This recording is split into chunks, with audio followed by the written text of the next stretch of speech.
आप लोग सवाल ऐसे पूछते हो जैसे कि संजय सिंह साहब झूठ बोल रहे हैं। ये उनका क्लेम नहीं है, ये हकीकत है।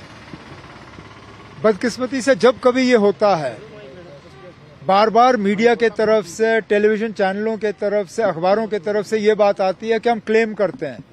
ये क्लेम नहीं है ना, ये सच्चाई है। 13 जुलाई को हमने क्लेम नहीं किया था कि हमें बंद किया गया था, हमें बंद रखा गया था। हमने 14 जुलाई को क्लेम नहीं किया था कि हमारे साथ हाथापाई हुई, धक्के मारे गए। ये हकीकत है और आज भी हकीकत है। संजय सिंह साहब को बंद रखा गया है।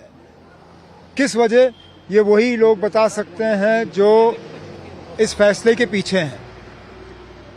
बार बार जो है इसी तरह की हरकतें की जा रही हैं। कहने के लिए तो कहते हैं कि जम्मू कश्मीर में सारा कुछ ठीक है, माहौल अच्छा है, लोग खुश हैं, सारा कुछ जो है वो एक नया जम्मू कश्मीर बन रहा है। लेकिन हकीकत ये है कि जब देखो तो ये लोग सख्ती के अलावा और कुछ नहीं करते। इन्होंने सख्ती हमारे साथ की, इन्होंने गलत कानून इस्तेमाल किया है महराज मलिक को गिरफ्तार करने के लिए। गिरफ्तार करने का कोई वजह नहीं। अब चलिए, अगर उनके बिहेवियर में या किसी ऐसे चीज में किसी को शिकायत हो तो असेंबली सेक्रेटेरिएट के साथ उठाइए, स्पीकर साहब से उसके बारे में बात करिए। लेकिन पीएसए कानून एक एमएलए के खिलाफ लगाना, वो गलत। अब उस गलती को आपने और ज्यादा बढ़ा दिया। एक राज्यसभा के मेंबर को आपने गैर कानूनी तौर बंद रखा है। किस कानून के तहत? क्या आपने उस पर कोई ऑर्डर सर्व किया है? क्या कोई प्रिवेंटिव डिटेंशन का ऑर्डर है? मर्जी आई तो आपने गेस्ट हाउस का गेट बंद कर दिया। ये ठीक बात नहीं है ना। ये जम्मू कश्मीर की जमहूरियत के लिए ठीक नहीं है और इसका जो मैसेज, इसका जो पैगाम लोगों में जाएगा, ये बहुत गलत है ना। और जो लोग ये कर रहे हैं उनको अपनी हरकतों पे जो है सोचना चाहिए। आपने बोला था कि रेलवे मिनिस्टर को मैं रिक्वेस्ट करूंगा, आज वो पूरा हो गया, इसके बोले। मैंने आपसे कहा था कि ये काम जारी है।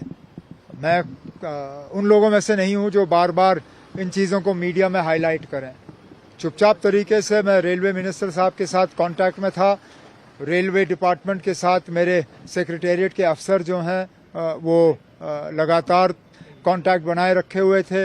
एग्रीकल्चर प्रोडक्शन डिपार्टमेंट और ग्रोअर्स के तालमेल के साथ आज ये मुमकिन हुआ कि 2 रेक जो हैं उनको कार्गो के लिए इस्तेमाल किया जा रहा है।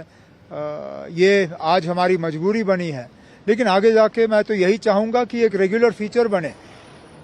जिन लोगों को बाय रोड अपना सामान भेजना होगा वो बाय रोड भेजें, लेकिन हम तो चाहेंगे कि स्पेशल कार्गो ट्रेन जो हैं वो लगातार यहाँ से चलें, जिनमें रेफ्रिजरेटेड कंटेनर्स हों, जिसमें कि हमारा मेवा जा सके और जो ज़रूरत की चीज़ें हमें जम्मू कश्मीर से बाहर जो हमें लाना होगा वो हम ट्रेन के जरिए लाएं। सर, हुकूमत की मजबूरी से हम बखूबी वाकिफ हैं, लेकिन ऐसे में जो महराज मलिक की कानूनी लड़ाई होगी तो उसमें क्या रोल रहेगा? कोई मैंने उनके वालिद साहब से मुलाकात की, बैठा, मैंने उनसे बात की और मैंने उनको यकीन दिलाया कि हमारे तरफ से जो भी मदद चाहिए होगी हम देने के लिए तैयार हैं। मेरा उनकी पार्टी को ये मशवरा होगा कि देखिए ना, पीएसए कानून इस मुल्क में और कहीं लागू नहीं है। आप अगर बाहर से वकील लाओगे उसको ये कानून समझने में भी वक्त लगेगा। हम मदद करने के लिए तैयार हैं। मैंने कुछ वकीलों से बात की है, वो वकील जो हैं इनका केस लड़ने के लिए तैयार हैं। बेहतर है कि वो किसी ऐसे वकील को यहाँ पे लगाएं जिसको पीएसए केस लड़ने की आदत है, जो इस कानून को जानता है। मुझे खुद पीएसए के खिलाफ लड़ना पड़ा। 2020 में जब मेरे खिलाफ पीएसए लगा तो मैंने यहाँ से एक अच्छा वकील करके सुप्रीम कोर्ट में वो लड़ाई लड़ी।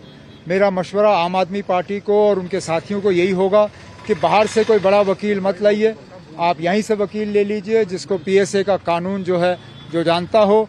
और इसमें अगर हमारी मदद की जरूरत होगी, मैंने महराज मलिक साहब के वालिद को कहा है कि हमारे तरफ से जो भी मदद होगी हम देने के लिए तैयार हैं।